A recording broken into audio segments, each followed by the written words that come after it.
আসসালামু আলাইকুম। আজকে সকাল থেকে সারাদিন বৃষ্টি হচ্ছিল। শুক্রবার তো সারাদিন বৃষ্টির কারণে কোথাও বের হতে পারি নাই। তো ঘরের মধ্যে ছেলে খুব অত্যাচার শুরু করে দিয়েছিল যে সে বাইরে বের হবে। তাই অবশেষে বাধ্য হয়ে ছেলেকে নিয়ে বাইরে বের হলাম। নদীর ধারে আসছি আমরা। জি বাবা, নামিয়ে কি করবা? গাড়িতে থাকো, পড়ে যাবা এখানে। তারপরে ছেলেকে নিয়ে যে ঘুরতে আসছি।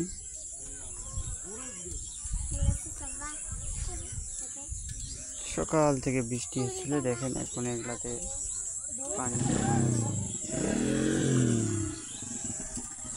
এগুলো চারপাশটা এখনো ভিজা আছে। যাই হোক, সব মিলে আলহামদুলিল্লাহ বৃষ্টির পরে একটু রোদ উঠছে। এই হচ্ছে আমার ভাগ্নি আর এই হচ্ছে আমার ছেলে।